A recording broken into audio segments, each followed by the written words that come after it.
يا الله، يا الله، يا الله. مش عارف اجيبها ازاي، بس احنا هنحضر الاندومي الكوري الحار.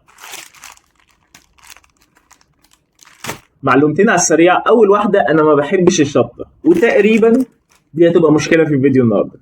تاني معلومه، احنا مش هنحط اي افتكاسات ولا جبنه ولا اي اضافات خارجيه. حضر بالظبط من الوصفه اللي مكتوبه ورا. 8 معالق ميه بعد ما نسلقها ونصفي الميه خالص بتاعتها، ونحط الصوص على السريع والجرنشه او البهارات وقلب. عشان الفيديو يبقى فيه سسبنس، هنجرب الاندومي الحار كلوك نودلز. فهنشوف الاندومي ابو 10 جنيه ولا اندومي ابو 110 جنيه هيكسب. اعتقد احنا هناخد شيفت في الحمام النهارده.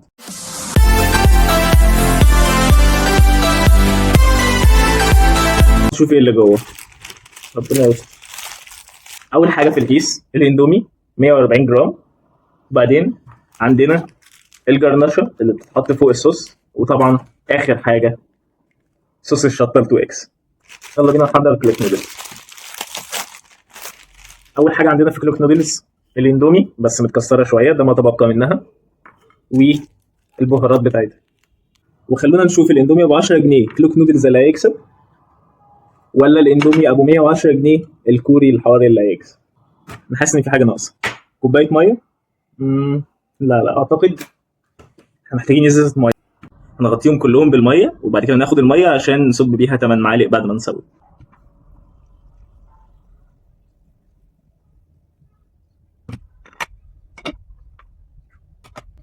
ربنا يستر. كده فات 5 دقايق. يا لهوي.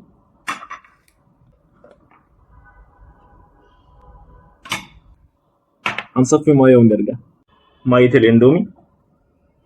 يلا بينا. 1 2 3 4 5 6 7 8. وبعدين هننزل بالصوص الحار. ربنا يستر.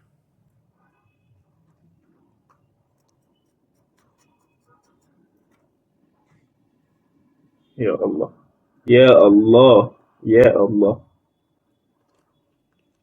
صفيه كله.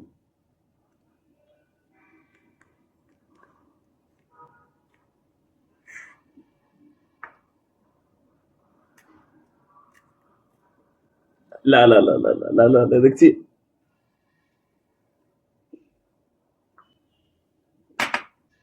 مولع يا جماعه، حرفيا مولع. الحلاوه البتاعه دي تقليبه. عايز اقول لكم، الصوص تحت بقى لونه احمر موت حرفيا. مش عارف انتوا شايفينه ولا لا، بس لونه احمر غامق.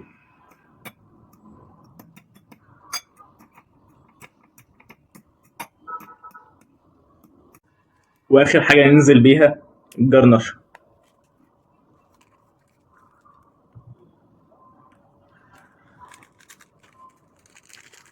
ما اتفتحتش ليه يا مصره؟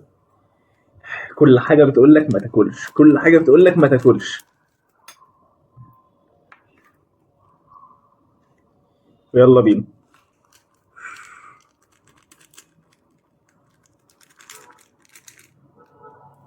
عايز اوريكم بس شكل الجرنشه.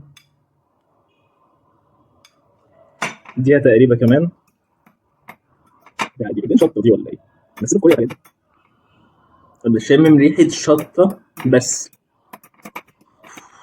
يا جماعه انا بقي لسه وجعني. ما بحبش الشطه، بس هي تجربه ولازم نجربها.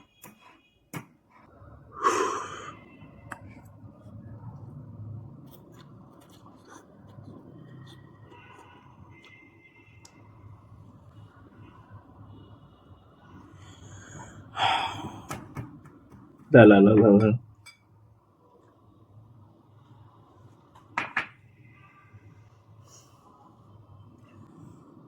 يا جماعه الافتر تيست اصلا بتاعها اوحش من طعمها الاساسي. مولعه مولعه. واحده تانية من الاعماق، عشان عارف الناس اللي بتقول لي من الاعماق.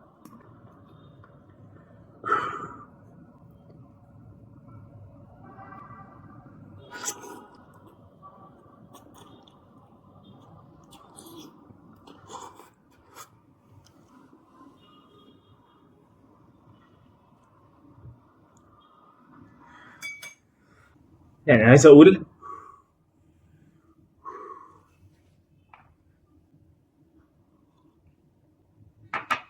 هو ممكن نعدلها، انا مش عارف اقول.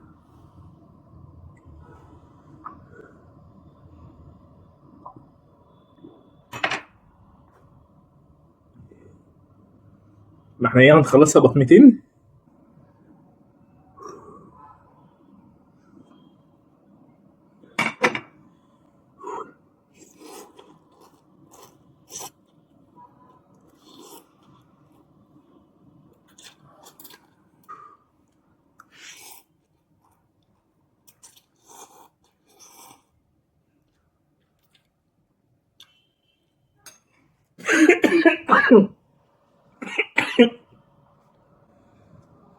لا انا بموت عموما يعني.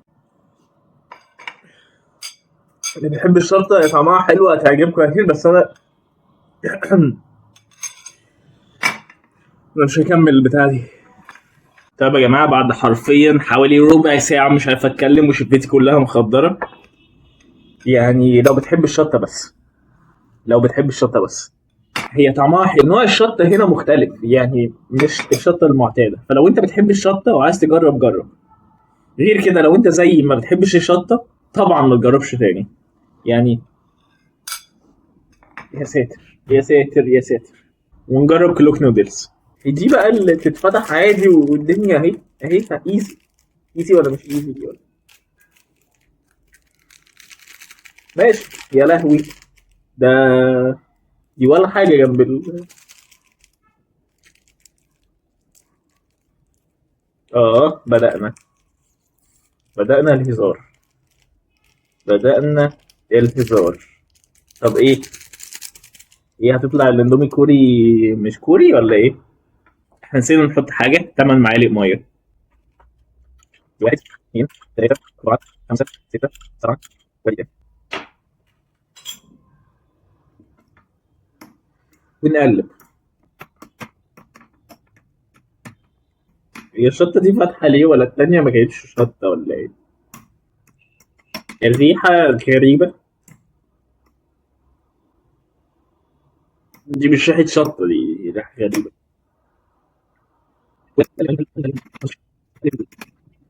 ويلا بينا ندوق كلوك نودلز الحار.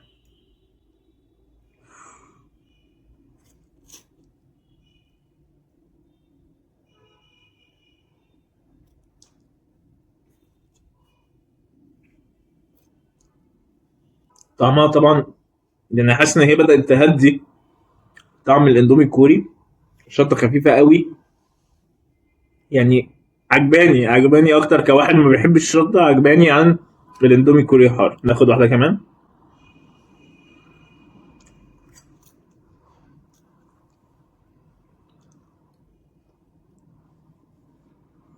يعني آم، انا شايف ان طعمها حتى مش اللي هو شطة شطة، كأني في بابريكا. مش عارف، بس مش وحش.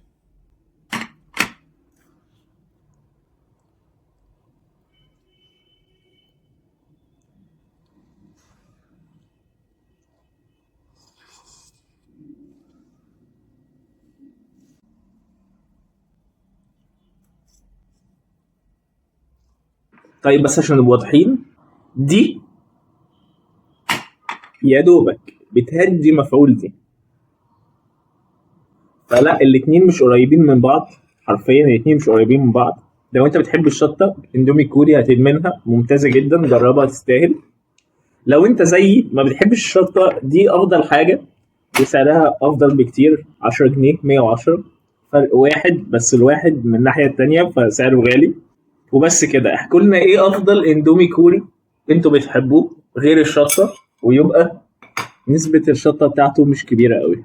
وانا لو خدت حبة من الاندومي الكوري المولع 2 اكس وحطيته على اندومي كلوك نودلز واكلناهم مع بعض، تفتكروا هيبقى طعمهم ايه؟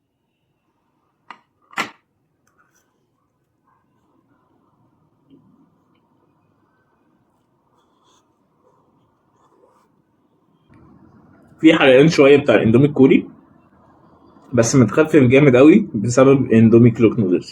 لو عجبك الفيديو ما تنساش تدينا لايك، سبسكرايب، فعل زر الجرس، سيب لنا كومنت حلو بايه افضل اندومي انت بتحبه وما يبقاش حراق. وسلام.